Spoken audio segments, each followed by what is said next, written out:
ഈ വരുന്ന കാളവണ്ടി കണ്ടിട്ട് എന്ത് തോന്നുന്നു? ഇതിപ്പോൾ അല്പം ടയറൊക്കെ വെച്ചിട്ട് അല്പം മോഡേൺ ആയിട്ടുള്ളൊരു കാളവണ്ടിയാണ്. എന്നാൽ ഇതിനും മുന്നേ ഒരു കാളവണ്ടി ഉണ്ടായിരുന്നു. അതൊന്ന് കണ്ടാലോ? ഇതാണ് കാളവണ്ടി, നല്ല തടിയുടെ കാളവണ്ടി. നമ്മുടെ പുതിയ തലമുറയൊക്കെ ഇതൊന്ന് കണ്ടിരിക്കട്ടെ. മോട്ടോർ വണ്ടികൾക്ക് മുന്നേ ഇവനായിരുന്നു റോഡിലെ രാജാവ്. നമുക്ക് എന്തായാലും ഇവൻ്റെ വിശേഷങ്ങളൊന്ന് നോക്കാം.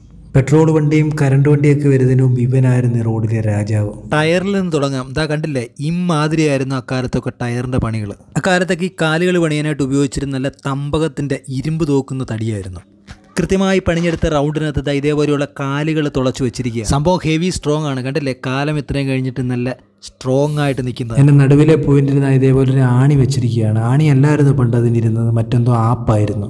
ഏകദേശം ഇതേപോലത്തെ 12 കാലുകൾ ഇതിനകത്തുണ്ട്. ഈ റൗണ്ടിനകത്ത് കൃത്യമായ ഡിസ്റ്റൻസിനകത്ത് ഇതേപോലെ ഈ 12 കാലുകൾ വരിക എന്ന് പറയുമ്പോൾ അത് അല്പം എഫോർട്ട് വേണ്ട ഒരു പരിപാടിയാണ്. വളരെ കഴിവുള്ളൊരു കാർപ്പൻ്റർക്ക് അല്ലാതെ ചെയ്ത് തീർക്കാനായിട്ട് കഴിയുകയില്ല. അതോടൊപ്പം ഈ ചക്രത്തിന് മുകളിലായിട്ട് ഇതേപോലെ ഇരുമ്പ് ബെൽറ്റ്, നല്ല കനവുള്ള ഇരുമ്പ് ബെൽറ്റ് വെച്ച് അടിച്ചിട്ടുണ്ട്. ആ ബെൽറ്റാണ് റോഡിൽ കൂടി ഇതിങ്ങനെ ഉരുണ്ട് പോകുന്നത്. ആ ബെൽറ്റ് വഴിയാണ് ഇതിങ്ങനെ ഉരുണ്ട് പോകുന്നത്. ഇനി നമുക്ക് ഇവൻ്റെ അകത്തെ പരിപാടി നിങ്ങൾക്കൊന്ന് കാണിച്ചു തരാം. അകത്തെന്തോന്നുള്ളത് നമുക്കൊന്ന് നോക്കാം. അകത്തിരിക്കാനായിട്ട് ഇതേപോലെ നീളത്തിന് നല്ല ആഞ്ഞിലിയുടെ പലകൾ വെച്ച് അടിച്ചു വെച്ചിരിക്കുകയാണ്. ആഞ്ഞിലിയുടെ പലകൾ എന്ന് പറഞ്ഞാൽ അറിയാമല്ലോ, നല്ല സ്ട്രോങ് ആണ്, ഡബിൾ സ്ട്രോങ് ആണ് സാധനം. വെള്ളം വീണാൽ കുഴപ്പമില്ല. അതേപോലെ തന്നെ നല്ല ആഞ്ഞിലിയാണെങ്കിൽ ഊറാനും അധികം പിടിക്കത്തില്ല. പിന്നെ നമുക്ക് ടോപ്പി നോക്കുകയാണെങ്കിൽ അറിയാം, നല്ല ചൂരലെടുത്ത് വളച്ച് അതിനകത്തേക്ക് കൂടെ തടി പാകി വെച്ചിരിക്കുകയാണ്. എന്നിട്ട് അതിന് മുകളിൽ ഷീറ്റോ മറ്റെന്തോ ഒന്ന് വെച്ച് അടിച്ചിരിക്കുകയാണ്. പിന്നെ ഇവിടെ നിന്ന് എൻ പോയിന്റിലേക്ക് നല്ല നീളത്തിലുള്ള ഇതേപോലൊരു കാലുണ്ട്. ഈ കാലിലാണ് കാളയെ വെച്ച് കെട്ടുന്നത്.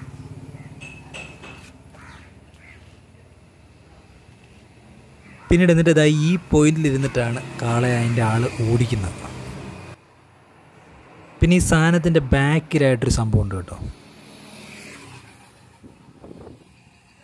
വേണമെങ്കിൽ ഇതിൻ്റെ എൻജിൻ ഏരിയ എന്നൊക്കെ പറയാം. അപ്പോൾ ഇവിടാണ് എല്ലാം കൂടെ വന്ന് കണക്ഷൻ ചെയ്ത് നിൽക്കുന്നത് താഴെ. പിന്നെ നമ്മുടെ കാറിൻ്റെ കാര്യമൊക്കെ പറഞ്ഞ പോലെ ഈ കാണുന്ന ബോക്സിനകത്ത് നമുക്ക് സാധനമൊക്കെ എടുത്ത് വെക്കാൻ പറ്റുന്നതാണ്. ലഗേജൊക്കെ പാക്ക് ചെയ്ത് വെക്കാം.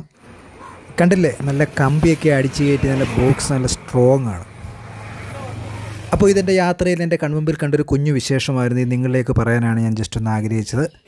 വീഡിയോ ഇഷ്ടമായെങ്കിൽ ചാനൽ സബ്സ്ക്രൈബ് ചെയ്യുക. ഇനി ഇതേപോലെ കണ്ടുമുട്ടാം പുതിയ അറിവുകളുമായി. അതുവരേക്കും ബായ്.